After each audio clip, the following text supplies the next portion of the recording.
Hello, everyone. If you're just arriving, please join us in the chat and let us know where you're joining us from. We're so happy you're here. Calgary, wonderful. The West. Kelowna. Oh, we got some West. Got it. I used to live in Vancouver, and I love Kelowna. Wonderful. Welcome to you. We're just going to wait for a couple minutes for everyone to arrive and make yourself comfortable. Get a glass of water, turn off distractions, and we'll be starting very, very soon.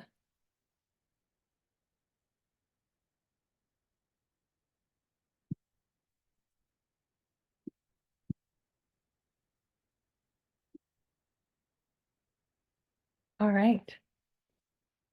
Welcome, everybody. And I'm just going to allow one more minute for people to arrive. While they are arriving, I welcome you to this webinar. Thank you so much for joining us. This is a very important topic to me, and I'm sure for you, which is why you're joining us.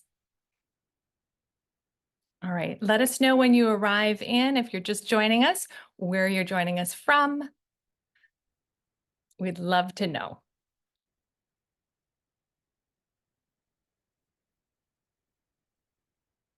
All right, I think I'm going to get started. In the chat, please choose everyone when responding to the chat for us so that you're communicating to all of us. I think some of you might be communicating. Oh, we've got Carol, North Carolina, Colorado. Wonderful. Welcome to all of you coming in now. And let us also know what type of practice you have. Are you a medical doctor? Are you a naturopathic doctor? What type of health professional you are? That would be so helpful for us to know who we've reached and who this is of interest to. Thank you so much. Naturopathic doctor, great, wonderful. Naturopathic doctor, another naturopathic doctor. And someone's coming in from California, an ND. Wonderful. Great. Well, welcome everyone. I am going to get started because we've got lots to cover and I know your time is valuable and I want to make sure we cover everything and have time to have some question and answer period as well. So as we're getting started, I want you to take time now to turn off any distractions. Connect with us by using the chat, which you're all doing wonderfully. Oh, from Salmon Arm, BC. We got a lot of West Coasters here today from Canada. And we do have the chat, of course, but also if you have very specific Q&As or discussion points that you'd like to have us cover towards the end, please use the Q&A tab, which is at the bottom of your screen, and that's where you can submit your questions. And we will have a Q&A at the end. And if you're listening to the replay, just send your questions via email, and we'll do our best to get back to you. All right. To support you, and as a thank you for registering for this webinar, we're going to send you a PDF, a summary of the key takeaways, and helpful references from today's presentation. So check your inbox over the next few days for that. I want to thank Papilex for sponsoring this webinar, and I'm looking forward to sharing everything I can in the time we have. If you need to listen to the replay as well, we will be sending that to you. So fret not if you miss something or have to step out for a second. So the key goals of this talk today are to support you to have more information and resources in your toolkit to help your patients, clients proactively respond to HPV and the changes they may be having in their cervical health. It's also to help you stay updated as a health professional on the changes occurring to cervical cancer screening guidelines. There's a lot happening in this area, and we want to help you stay a little more informed as I do my best to stay informed as well. I'm going to highlight how and why HPV testing will start to take a primary and prominent role in screening guidelines to help detect cervical cancer more accurately. And we'll talk about that in more detail. We're going to introduce the benefits of the new HPV home screening test kits that are gradually becoming available. Just curious, while we're here, I want to make this interactive. Let me know if in where you're located. I think some of you in BC, they have become available. Let us know. Are these HPV home screening tests available in your area? I'm curious to hear. And we're also going to review key evidence-based immune supportive strategies to help the body's response to HPV.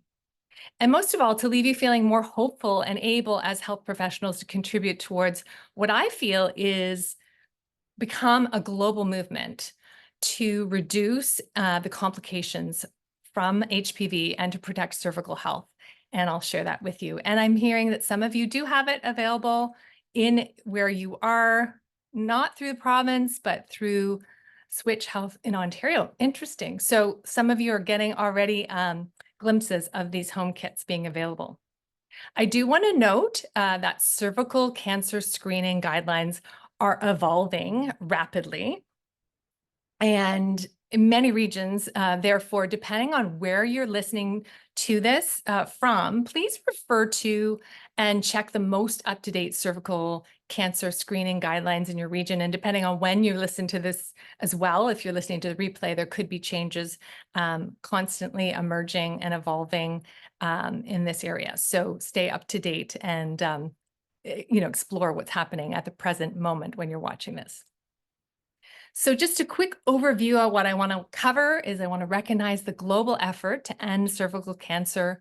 To summarize quickly, for those of you who probably do already have quite a bit of knowledge, the prevalence of HPV and its impact, review how it's spread, preventive measures and risk factors, outline cervical cancer screening methods and the updates to the cervical cancer screening guideline changes, and introduce you to these new HPV testing kits for self-screening at home, and review existing conventional treatments and highlight a naturopathic approach with evidence-based lifestyle, dietary, and supplement strategies. Who am I? And disclosure. So my name is Dr. Christine Matheson. I'm a naturopathic doctor, and I have been practicing as a licensed naturopathic doctor in Ontario, Canada, since 2001 with a commitment to women's pelvic and abdominal health through my Belly Be Well program. And I'm honored to have been one of the first naturopathic doctors in Canada to work in a hospital setting at the former Women's Pelvic Health Center. I encourage my patients and all women in my life to be proactive, and men, about their health in general, but for women, their cervical health, partly due to my own health journey, which has informed my dedication to bringing more awareness to this topic. I have myself experienced having abnormal pap smears and HPVs showing up, and it started in my 20s and off and on throughout my whole life, and so much has changed in this area, and there's so much more support and help, and I took a lot of time to research it for myself, and so I really want to avoid the people and patients in my life going through what I went through, and have access to resources so they can take a proactive approach. I am also the director of education for a supplement company that focuses on supporting cervical health. Just a quick medical disclaimer. The information and content provided in this presentation obviously is for general educational informational purposes. It's up to you to take responsibility to further research these topics before you advise any of your patients or yourself in regards to this information. So I wanted to start by taking like a step back and looking at the World Health Organization statement that has been very much a lighthouse and a guide in this time. Cervical Cancer Elimination Initiative. You'll see in the first lines, they say here, cervical cancer is preventable and curable as long as it is detected early and managed effectively. And one of the issues, if you look down in the next paragraph, is nearly 94% of the deaths related to this are related to a lack of access to the resources. So we do have an equity issue here, and part of why I think these home kits are so important are that we are making sure we make sure as many people are screening and having access to resources in this area. So it has become a global strategy and effort to make all of us have greater awareness about this and utilize the strategies that are available. Also, Canada plans in here, there's an article to eliminate cervical cancer by 2040, and we have the tools to do it. A promising article showing the self-screening kit in the United States. Also, there you go, First Lady Dr. Jill Biden on galvanizing global action to eliminate cervical cancer at the Global Cervical Cancer Elimination Forum. So there's certainly a lot of growth happening in this area, and that's why we're seeing these changes in the guidelines and the methods of testing, which is why I'm here to help bring some light to that and hear from you what you're finding out as well in the Q&A. So just a quick overview. I know many of you already know this, but it's good to review that human papillomavirus is one of the most common and most common sexually transmitted viruses in the world. And the strain and the overall health of the individual can affect the symptoms, including warts and cell abnormalities that can lead to a variety of cancers.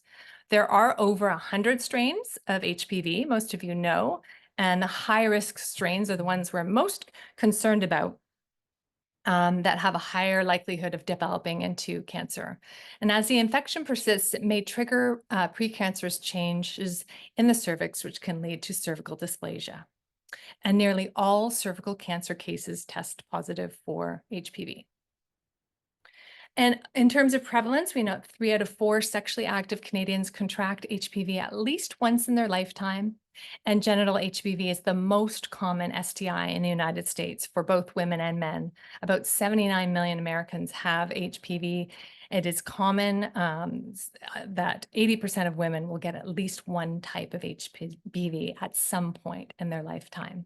So it's the prevalence of it that is important to comment on, and the commonness of it leads us to wanting to make sure we do as much as we can to support all those who are affected with the strategies and the evidence-based information that we have that's available. Further, male reproductive systems are just as susceptible to HPV. And as many of you may know, it's the HPV strains 16 and 18 that are most commonly associated with cervical cancer, causing about 70% of cervical cancer cases. It is the 4th most common cancer in women globally. And high-risk strains can develop into oropharynx and penile or oral cancers. So we are gaining more awareness about that, which is important to raise as well.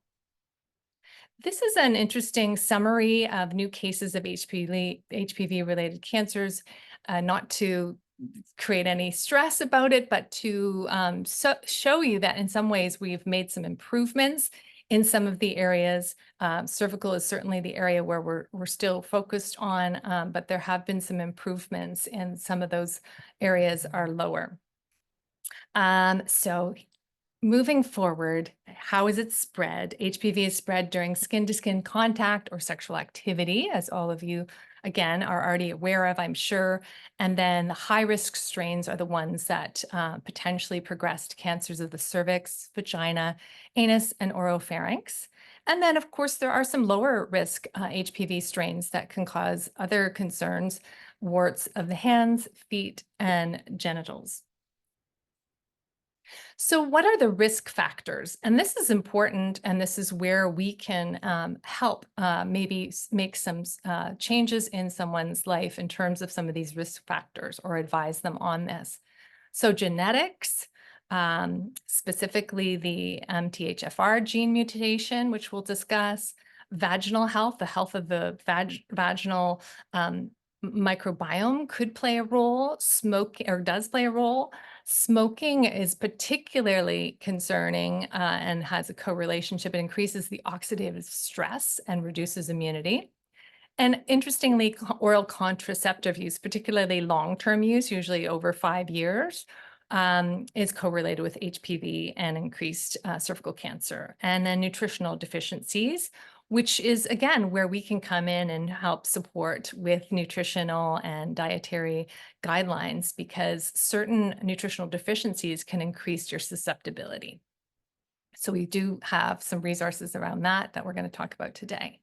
So just a little more detail, obviously, lifestyle factors like smoking, cigarettes, containing the chemicals they do deplete the body of antioxidants and increase oxidative stress in the body. And that can lead particularly to folate and vitamin C deficiencies, which impair the immune system. So certainly worth looking at those areas in your patients. Having a greater number of sexual partners obviously increases exposure.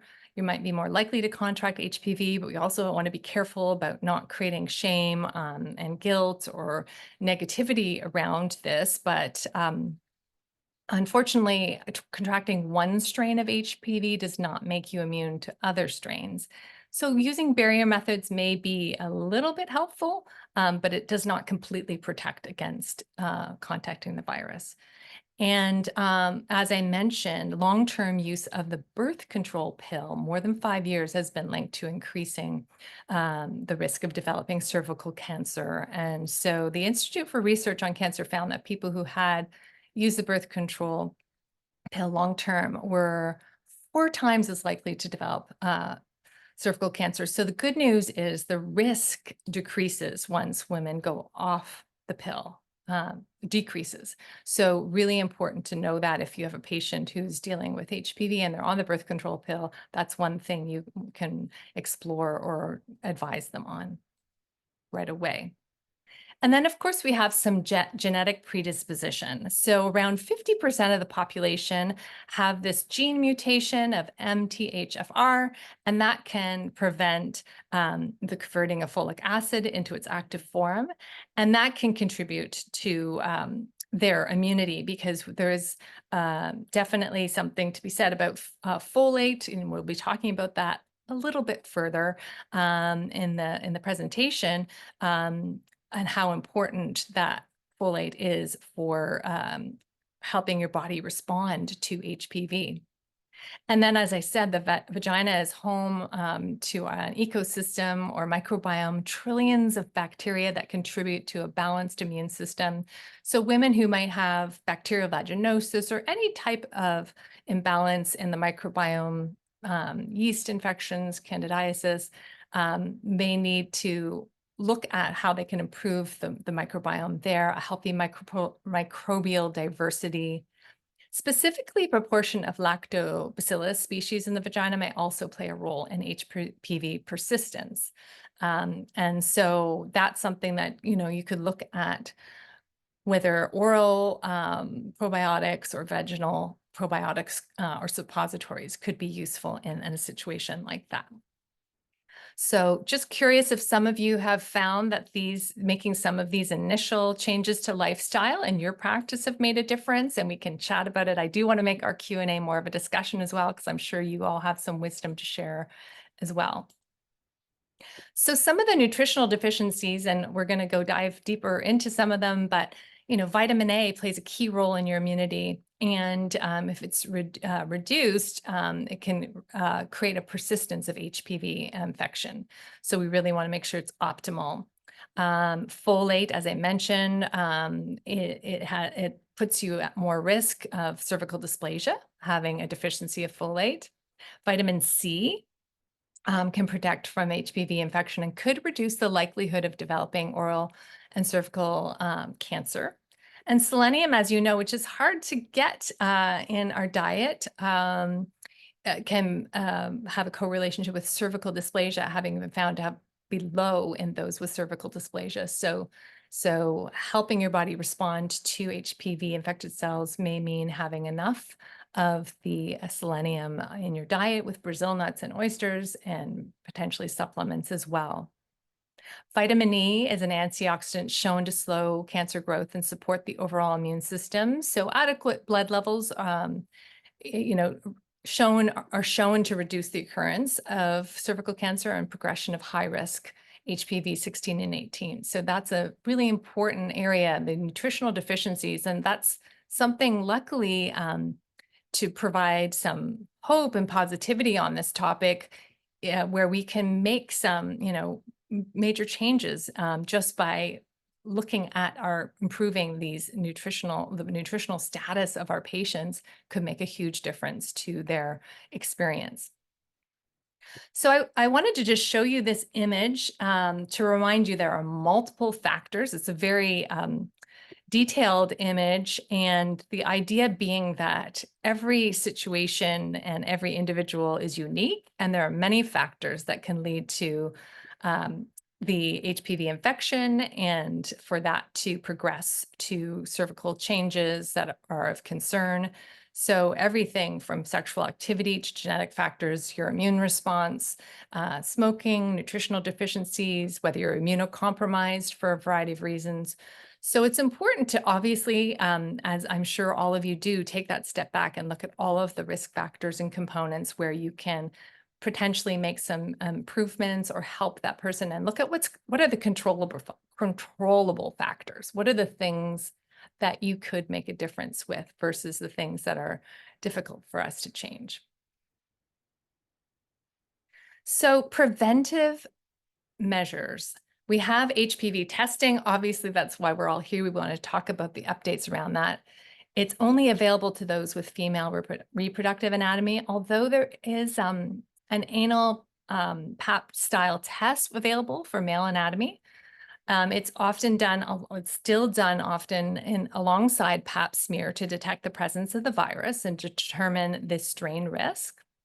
And nearly 100% of cervical cancers test positive for HPV. And you're going to hear today that HPV testing is becoming the main screening tool and the more prominent one. And we're also changing how we might deliver that as a tool that could be done at home so that we can have it be more accessible to more people and have a bigger impact on catching HPV infection earlier so that we can prevent cervical changes. The pap smear has been helpful, though, and has played a role and still may and will continue to as sort of a co-test for female reproductive anatomy. An abnormal pap test, typically you repeat after 6 to 12 months. And US cervical cancer rates decreased by 75% following the introduction of the PAP. So we do have to look at that as being a useful tool. And obviously, there's a whole system of classification that comes with it. And the next level up are colposcopies. So the cervical biopsy is done following an abnormal PAP only, and it's done to determine severity of the cell changes. And a cervical biopsy is done to gather a sample of the cervical tissue and then stage that as SIN 1 mild, SIN 2 moderate to SIN 3 severe, depending on the degree of cell changes and location of abnormal cells in the cervix. So that will continue to be part of the assessment. And then, of course, the vaccination is available for certain strains of HPV, Gardasil 9, which prevents infection from 9 strains. So if it's applicable or appropriate for individuals, that is up to them to discuss with their healthcare provider. It is recommended before the age of 26 or before an individual is sexually active. It has had results in this terms of vaccine implementation, decreasing HPV infections by 86% and female teens, and then 71% in women in the strains covered by the vaccine. So it doesn't completely protect you. You can still contract HPV, but we are seeing that it may be a component depending on the individual and their age and stage and conditions they may have, to discuss again whether it's appropriate for them to consider. So HPV and cervical cancer screening strategies, we just reviewed some of them. So the pap smear, the HPV swab is usually done at the time of the pap smear and potentially repeated at the colposcopy level. And now we have this new HPV self-screening home kit. And it is also going to be a kit that's available through healthcare providers. So if someone's not ready entirely to take on that responsibility of doing it at home, they will be able to also access them eventually, depending on, again, where you're located, through the healthcare provider and with their help. Complete that type of test in a clinical setting. So all of you, I'm sure, are familiar with all of these potentially, except for the home kit, which is essentially like a swab, but the individual is doing it themselves. So when should you screen? And this is again where all of this change with HPV testing and the home kits is going to make some changes. So I'm going to show some American guidelines and then show you what Canadian guidelines were and how they've more recently changed. And it depends on the province and the state that you're in. I'm sure there might be some variations within this. So in the United States, it's ages 21 to 29. The topic that comes up is that there's a movement towards moving it to age 25 when you may start. And I will touch on that in a moment. So I think that's started to change in the States as well. I've been listening to various different podcasts and other research. I'm seeing that it's going to change potentially in the States as well. But between right now, the main guidelines that available are showing 21 to 29 is when you may start to have a pap smear every 3 years. And then age 30 to 65, the pap smear and HPV testing can be done together every 5 years, or you would continue the pap smear alone every 3 years. And then after 65, no screening is required as long as there's evidence that you've had negative prior screening, no CIN2 within the last 20 years. And of course, to women at any age following a hysterectomy with removal of the cervix who have no history of CIN2 would also be able to stop. And if positive pap smear does arise at any point, it would lead to the colposcopy and genotyping. And then if results come back negative, the repeat happens in 12 months. So that's the United States. And you'll see in Canada, the previous guidelines had us also start at 21 if sexually active. And then if negative pap tests every 3 years, you may remember, I mean, this has been a big change because you may remember when it was almost done as an annual part of a woman's wellness checkup. If positive, you repeat within 12 months and then proceed to colposcopy. And then our interval is at 70, we would stop repeating pap smears as long as there's an adequate negative screening history in previous 10 years with 3 or more negative tests. So that's a little more specific. What's changed though, and what we're working with now is new updated guidelines. So for instance, Ontario, and the information I have is based for Cancer Care Ontario, but it is applying in many other provinces and states. They're recommending the initial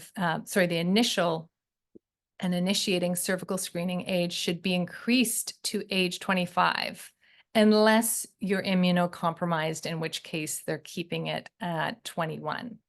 And so this is supported by moderate evidence indicating limited benefits for individuals under 25. The official change in the screening also from age 21 to 25 coincides with the introduction of this greater focus on HPV testing. The human papillomavirus DNA PCR testing has a higher sensitivity than cytology-based screening. So we definitely are knowing that the accuracy of HPV testing has improved, and we now basically it's out shining the pap smear results that can be less reliable. And so we're going to be testing for high-risk human papillomavirus, and this will soon replace the pap test for primary cervical cancer screening in Canada. You may still do a pap test at some point, but the first test would always be an HPV test. And as it's more sensitive, and it's been shown to be cost effective and safe. So as I said, these guidelines may vary from province to province, state to state. I'm curious, chime in here and let me know where the changes are happening for you. If you've noticed any changes in terms of the guidelines in your province, I'm curious to hear. So do share. So the reason for the change to age 25 is early cervical cell changes are likely to resolve on their own in people under age 25. And cervical cancer is extremely rare in people under age 25. So essentially, they were thinking it might cause more harm than good to be testing too early. So many screening programs recommend starting cervical screening at age 25 or later, including those in British Columbia, Alberta, Nova Scotia, and Canada, and other countries internationally. And so I just put up, for instance, it might be a little hard to see, but almost every province or state will probably have a similar screening program breakdown of the intervals and the timing of when cessation of testing is done, what steps are taken at each point in a person's journey and a patient's journey. And I think this is really useful to have, and for you to have a visual of that for yourself or to show your patients, because often it is a little overwhelming to navigate and understand from a patient point of view, as I experienced when I went through this myself. So the new HPV test kits for cervix self-screening at home or via healthcare providers look like this essentially. They're going to make a huge difference for us in terms of getting access to HPV testing to more people. So it's been in the news, and interestingly enough, in British Columbia, they're really leading the way. So I know some of you are here from BC. New self-screening program has launched there to help detect cervical cancer sooner. And the first Canadian province or territory to offer this is BC. And by transitioning cervical screening to HPV primary screening as part of their commitment to eliminate cervical cancer in the province in 10 years. So that's a major goal, but they are taking the lead.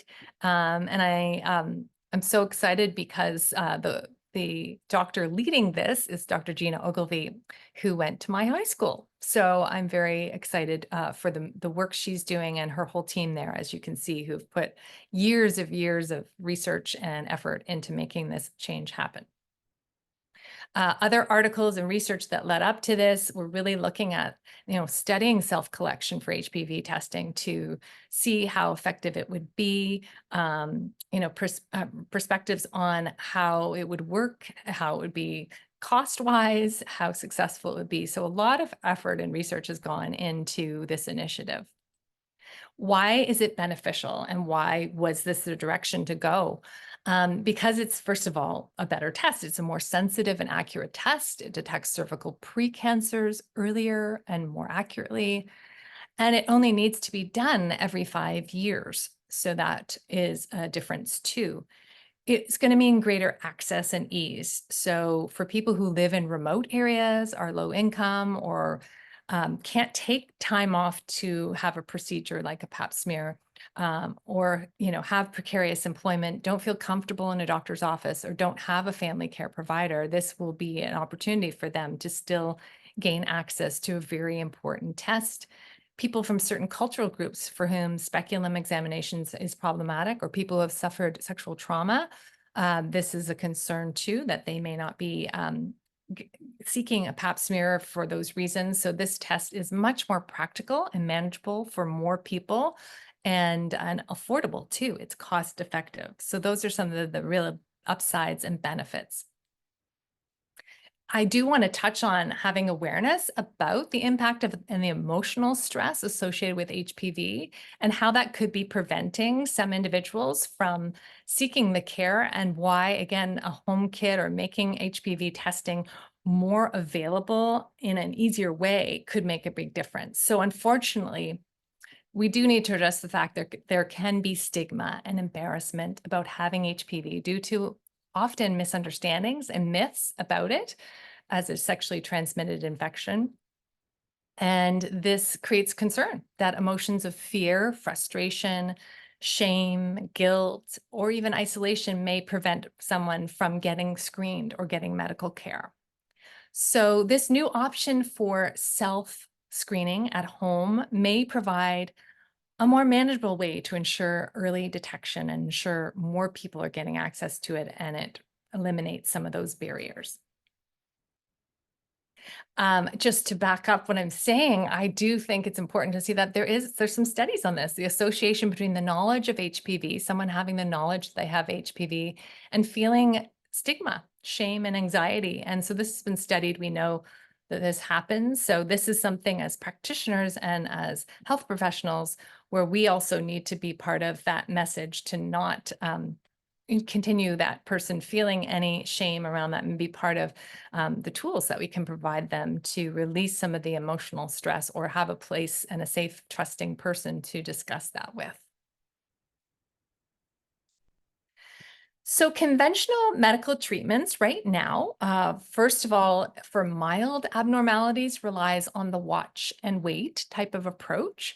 And that's, again, a great time where we can, as health professionals, look at what's something we could do during that time period to help support and optimize the immunity to help their body deal with HPV and help with promoting cervical health. If it has progressed in 6 to 12 months, the following treatments may be recommended. So, laser therapy, which focuses light on the cervix to destroy abnormal cells.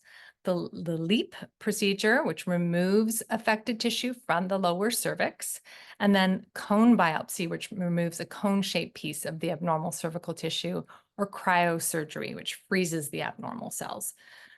So we do have those available. And the challenge with those is that surgical interventions can cause scarring of cervical tissue. And because surgery removes, it removes abnormal cells, but does not treat HPV, you can continue to have recurrent infections or some complications from the scarring, often related to childbirth. So something to consider.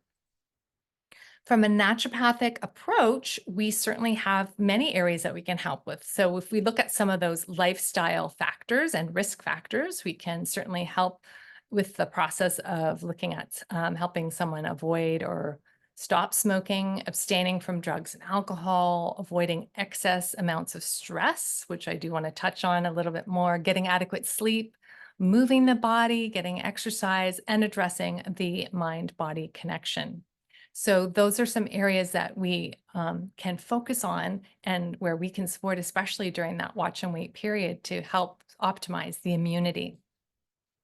So addressing the mind-body connection, as I said, helping to dispel myths and create reliable information about HPV and cervical changes so that an individual can let go of shame or stressful emotions associated with HPV. And that can be foundational for their healing.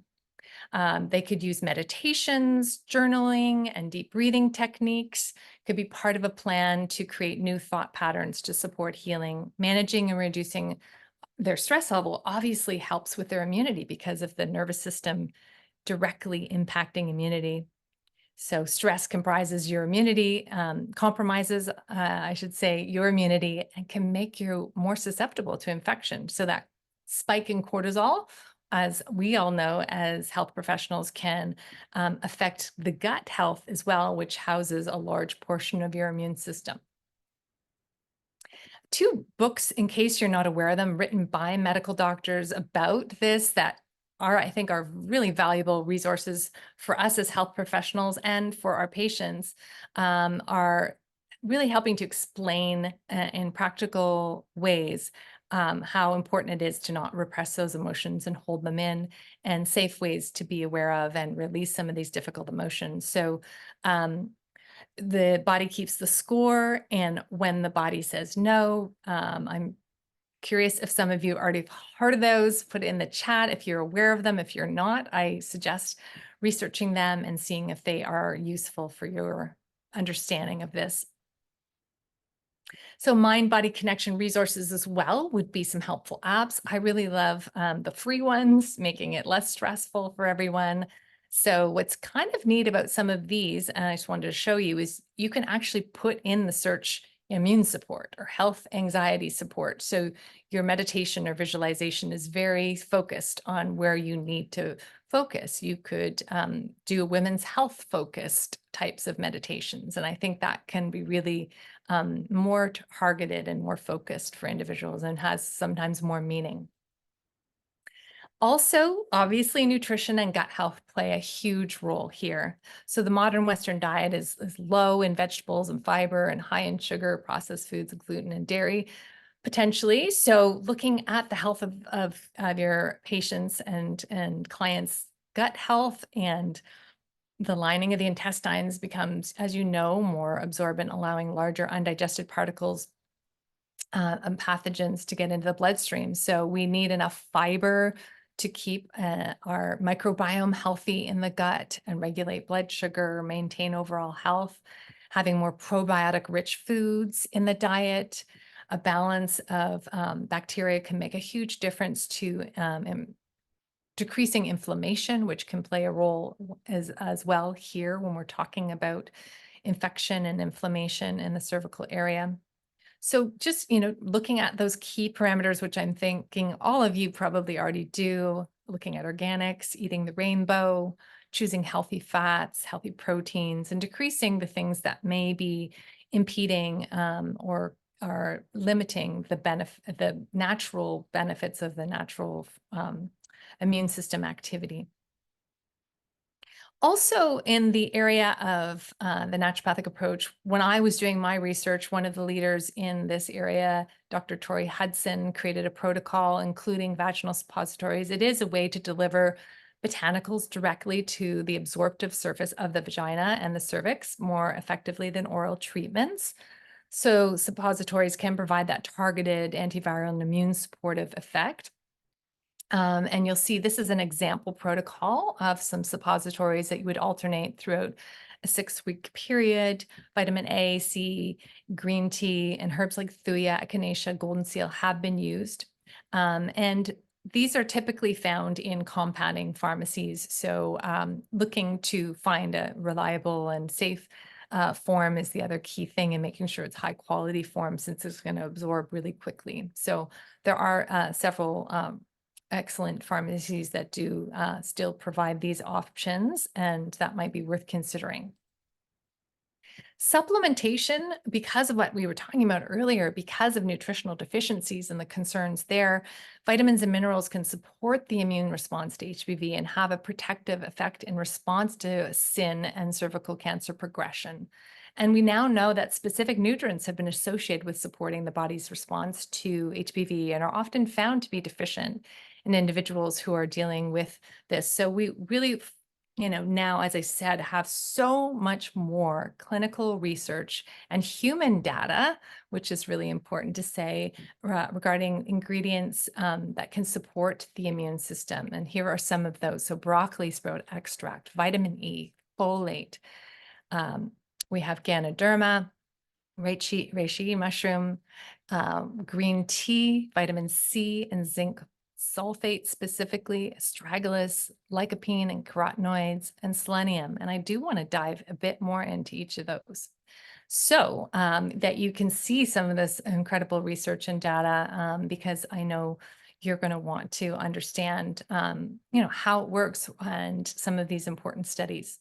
So carotenoids and lycopene studies have shown that individuals with low levels of these have an increased risk of persistent HPV. And so it can be, supplemented quite easily in therapeutic effect form and decrease, associated CIN or cervical cancer. So here are a couple studies to show how this functions and why, vitamin A, either on itself or carotenoids and lycopene, play such an instrumental role here. Broccoli sprout extract as a whole, as opposed to separating out, the indole-3 carbonyl, the DIM, and the sulforaphane, obviously found in cruciferous vegetables. So for all of these, encouraging, as a health professional, your patients and clients to eat the food sources of all of these, and then supplementing to make sure they're getting that therapeutic effect, serving size and serving amount. So they help to promote DNA repair and have been shown to lower the risk of cancer. And it's this sulforaphane specifically is shown to play a role in reducing cervical cancer rates by destroying cancer cells. So there's a couple of studies for you. And in the PDF that I'm going to share with you as a takeaway of the key points, I'll share some of these so you can further explore some of them, because I know what that's like when you're watching a webinar and you want to have a little more information. Folate is very promising. Studies have found that people with folate deficiency have an increased risk of positive HPV status and HPV progression to cervical and oral cancers. And so, really looking at folate as the human data now shows it's very key in terms of cervical wellness.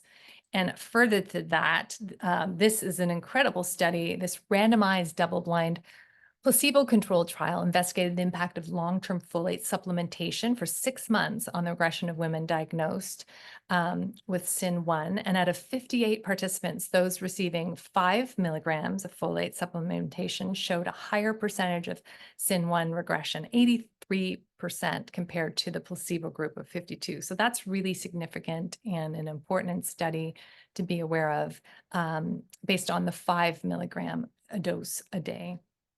The serving amount per day. And vitamin E, also shown in clinical studies to inhibit cancer cell growth and support the immune system through its powerful antioxidant capabilities. So people with lower levels of vitamin E have a higher risk of HPV 16 and 18 specifically. So we really want to make sure it contains the natural vitamin E, the D-alpha tocopherol or gamma tocopherol, and not the synthetic version for that to occur. And I have included some information about serving amounts. Obviously, that needs to be monitored by you and based on everything else that individual is taking and any conditions they may have. Selenium, as I mentioned earlier, certainly promising and valuable information about selenium being, difficult to absorb or sort of difficult to access in our diet. So you may want to look at the supplement form. Individuals with cervical dysplasia have been reported to have low levels of this. So it's been shown to increase cell death in HPV infected cells. It's very, very important. So exploring the food sources, but maybe also exploring supplementation. Vitamin C is water soluble, as you know, and it's been shown to increase the adaptive immune response and prevent some types of cancers. And so a study in the International Journal of Gynecological Cancer found that supplementing with vitamin C reduced the risk of SIN in high-risk HPV individuals. So again, very important to know about as a health professional. Green tea has been used both topically and orally as a long-time antiviral and anti-infective plant that stimulates the immune system. And it's often, as I mentioned, used in suppository form. And in a cell study, a compound from green tea called EGCG was associated with slowed cancer cell progression. So there's some studies there to show you an increased destruction of cancer cells. So certainly long-term use of this, and now we have studies to help us understand why it could be a very important component. Astragalus, also an incredible immune modulator, has been used for centuries, and I'm sure many of you know it. A recent study has shown that this herb has impact on abnormal cervical cells by halting cell growth, and this, in complement with everything else, can play a very supportive role in helping someone, especially during that watch and wait period, to support the immune system to be able to respond to HPV. And then again, reishi mushroom. Clinical studies have shown that the use of this medicinal mushroom have dramatically impacted the clearance rate of HPV with both vaginal and oral presentations. In these studies, extracts of reishi constrained HPV-infected cells and abnormal cervical cells by making them self-destruct. So very fascinating that, each of these nutrients or herbs may have a slightly different function and role in terms of helping your patients deal and manage HPV. Zinc, specifically sulfate, has been shown to significantly reduce the risk of HPV persistence and the progression of cervical lesions. So you'll see from those studies that, HPV infected individuals, 58% of zinc-treated patients for 3 months, 58% experienced clearance of HPV infection, while the control group demonstrated only 15%. So that's super significant to note and important for us to take note of as health professionals, that that's a simple addition that could make a difference. And then last but not least, AHCC has been probably it is the most widely studied immune boosting supplement to date, with at least 30 human clinical trials to back its effectiveness. And Judith Smith is probably, her study is most notable because the researchers found that AHCC mushroom can help the body clear persistent HPV infection in 2 human clinical trials. Nearly 2/3 of study participants cleared their HPV infection with daily use of HCC. So pairing any protocol with considering AHCC could be of consideration. So as a step back, so we can get closer and closer to some Q&A and some discussion, summary of immune supportive strategies: obviously having a healthy diet to support the immune system, foods rich in vitamin A and carotenoids, avoiding inflammatory foods, creating an anti-inflammatory effect in the body through eating healthier foods, minimizing the foods that can cause more inflammation, breaking bad habits of smoking or recreational drugs, avoiding excess stress, developing a healthy daily regimen, ensuring adequate sleep and daily movement. Drinking green tea suggests, that could be really useful in the development of optimizing the immune system when responding to HPV. And then immune supportive supplements. So I reviewed 10 targeted, clinically researched ingredients that can help optimize immunity and replenish the key micronutrients that are found to be low in individuals with HPV. And in addition, the HPV compound being isolated from the medicinal mushrooms can really strengthen the immune system and improve the body's response to infections like HPV. So you have the option to advise to, these can be all taken individually as supplements, obviously looking towards the quality of the products. And then the other option, obviously, is getting the therapeutic serving amount in one formula of these and all together. And that is an example of that is Papilex formula. And I really encourage you to, whatever option you're advising on or your patients choose, to really look at the quality of the supplements. So getting a therapeutic amount and high quality forms of these. So summary of some key takeaways. There are global strategies that are in place to help end cervical cancer. HPV testing methods are more sensitive and accurate than pap smears. Now we understand and will become the primary method of cervical cancer screening. This is creating changes in cervical cancer screening guidelines, ultimately for improved and earlier detection of HPV. And in addition to that, we have new HPV testing kits to offer, the option for self-screening at home to help make cervical cancer screening more accessible, convenient, and manageable for more women, while also being cost-effective. And as health professionals, really looking at the amount of research we now have for evidence-based nutritional, lifestyle, and supplements strategies for immune support that can be a really important component of a proactive plan to respond to HPV, for instance, during that watch and wait period. So if we can just make some of those tweaks and do that supportive work with them, that could make a real difference.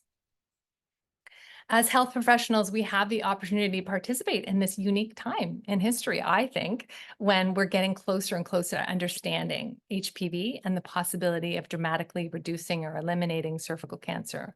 So knowledge is power, as I was always taught. Keep staying up to date about all of the major changes happening with HPV testing and cervical cancer screening.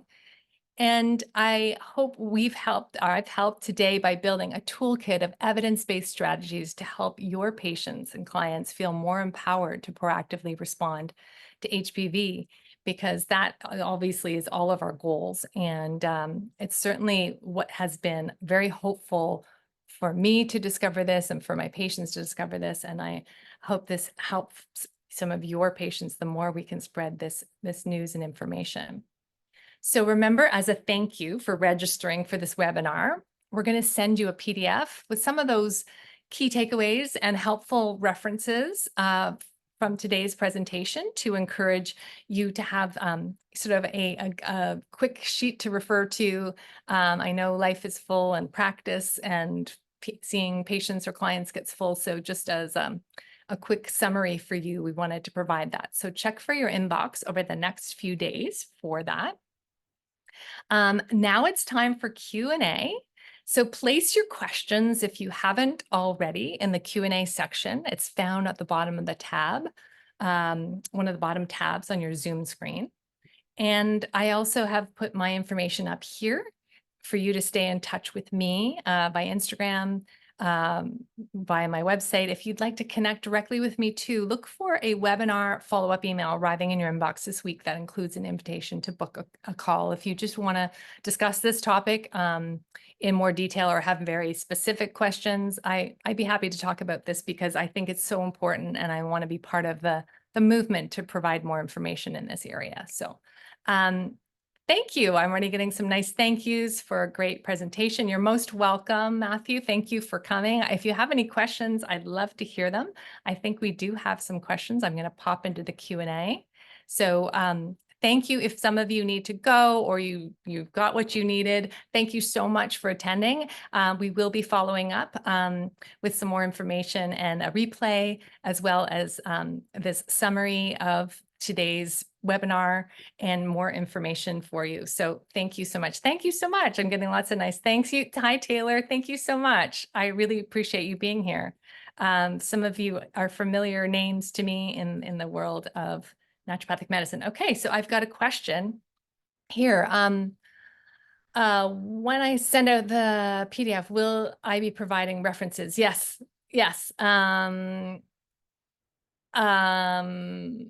Yes, I'm going to provide some references, some of the key references that I used today. So I hope that will be useful. You specifically are asking about the vaccine efficacy. I didn't focus on that as much today. So the references in the handout are going to be more focused on what I covered today. But certainly there has been definitely more studies on the efficacy of the vaccine worth a whole other presentation, I'm sure. Okay, another question. Is there any benefit to getting the vaccine post-infection? I would assume no, but I don't know for sure. Great question. And again, I'm a naturopathic doctor, so I don't administer vaccination. So do talk to your family doctor in regards to this. I am aware that there are some studies showing that it may be still useful to consider vaccination on a one-on-one basis, depending on the individual, if they have recurrence of infection. So again, super important to speak to your healthcare provider about that and see, or for you to discuss with other healthcare providers that do administer vaccine who may have more information about that. So I would explore that. Yeah, and so Taylor's talking about the reference of vaccine efficacy. There's certainly some studies around that. Again, that's not the focus of our talk today, but there have been, recent studies in Scotland and other studies that are starting to show some of the, that being a component potentially. I was focused here today on the naturopathic approach, and certainly each individual and each healthcare provider needs to work with their patient to see what combination of approaches works best for them. Another question, thoughts on resveratrol instead of green tea? I can't speak to that. Most of the research I covered today and that I focused on was on the green tea, but I could see what you're thinking and where your thoughts are there on that. But I focused on where the research was most applicable in the areas that stood out the most in terms of being useful and that have been studied. So that would be interesting to explore. Thanks for that tip. I might look into that a bit more. Great question. Another question, how do you create a treatment plan that isn't so expensive? The mushrooms, the herbals can be really costly for many patients. So true, which is why, looking at your options of taking all of those supplements individually versus a formula, which could be more convenient and more cost effective, could be considered a worthwhile option to explore. So that's where you might be able to do a comparison is taking all of them individually versus making sure you're getting the right serving amount, the therapeutic amount needed at high quality value form of the supplement as well. So great question. And it obviously is the individual's decision which works best for them, but that's the convenience of an individual formula. Okay, what patient questions have you had about the use of the new HPV kit? So I haven't had many patients ask yet because it hasn't rolled out fully here where I am located, but I've been talking about it to tell my patients that it's coming. And the response has been that patients are very excited to hear that. Some of my patients find pap smears to be difficult to fit into their life or due to the conditions they have, very uncomfortable or emotionally traumatic in even some cases. So having an option that is less, of a barrier for them and less concern to them and more comforting for them to do on their own feels like really empowering for many of my patients. So I think that that's good news. And, I think certainly some individuals may still continue to want to have the help of a healthcare provider to do some of their testing and screening. But this is great to have options. And there's so much that has been put into the research of this and the efficacy of it. And so this type of HPV testing, yeah, I think that could make a really, big difference for the number of people that might get doing the testing sooner, which could help decrease decrease HPV developing into abnormal cells, and so in the cervix. So certainly, always positive response from my patients. So I'm curious to hear from you. So someone's saying some of your patients were a little surprised. They don't know that if it's going to be accurate. We've only had a couple people ask about it. Well, the good news is that we know it's highly accurate, and so it was designed and tested so much that that the fact that we are going to make it so it is a home test would make it a huge opportunity. Yeah, for public education. Exactly, Kate. I agree. It's an opportunity to really empower individuals. Okay, next question. So what is the key indications for recommending AHCC versus Papulex? My apologies if you mentioned this already. No apology needed. Often they are paired together. It definitely is important if there's a recurrence, if there's a long-term pattern, to pair them together. And,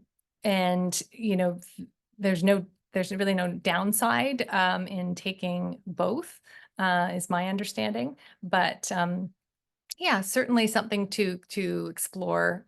And again, I'm happy to chat with you further if you have more questions about that. And the research shows that all of the nutrients, as I said, have some validity. So sometimes it's the synergy of the nutrients that we're most wanting to focus on, because we don't know necessarily what deficiency an individual might already have that we may be filling that deficiency and improving that situation. Okay. Any other questions? Just checking. I'm going to check the chat box as well to see if there's any questions there. Okay. I just had my assistant put in a little note here. If you do want to connect with me, I did put my email there, because if you have very specific questions or if you just wanted to take one of the topics that we touched on today and discuss it further, I'm more than happy to talk about this topic with you so that you can support your patients and clients with HPV and abnormal pap smears. So you're welcome to contact me at that email. It's in the chat. If you want to grab that, you're welcome to do that. And I really appreciate all your questions. If there are any more, I'll stay for a little longer just to make sure that we really, cover all the bases here. So um, I'm really appreciative of you being here today. Oh, okay. Got it. Yes, yes. Got it. Got that. Dr. Janisa, they're hoping I'm pronouncing that right. Any other questions as we wrap up or any discussion points? I feel that compared to when I started my journey with this area of and this concern in my life, it's improved so much. And so I hope that with the research we have, the evidence-based information, that it's going to be something. Hopefully, I am a mother as well. I'm hoping this will get to a point that becomes less of a concern, and the stress that I and several, thousands and millions of patients have gone through with this, since it's so common, we'll be able to have more resources. And I think it's so important to take that proactive and empowered approach, and having the nutritional and lifestyle and supplement strategies can be a part of that, while looking at, really dispelling some of this, the myths and the stress that individuals have experienced, and helping with the emotional side as well. So I'll just wait one more minute for any more questions, but I want to, while I'm wrapping up, say thank you so much to all of you for taking time out of your busy schedules. And I know your time is valuable, and I hope you found this very useful. And we will send you the replay as well as a summary of the takeaways with some links to and references, so that you can further explore this topic for yourself, and consider how you can support your patients to feel more empowered, more positive about this, especially in light of all the new changes with HPV testing, new guideline changes, which are constantly evolving, so that you can stay on top of it and be able to have that information ready and at hand. Thank you so much. You're so welcome. Thank you. I'm glad you thought it was helpful, and you look forward to getting more information from us. So I'm really appreciative of that. Thank you so much. I will wrap it up now, and wish you all a wonderful rest of the day. Thank you so much for attending. And I do hope that you find this information can have an impact on in your practice, or on the work that you do as a health professional, so that we can make some changes in this area and help more and more people have more strategies in place to manage HPV and abnormal PAPs and cervical health challenges, so that we can really promote cervical health and immune support. Thank you so much for your time. I appreciate it. Have a wonderful rest of the day, and take care.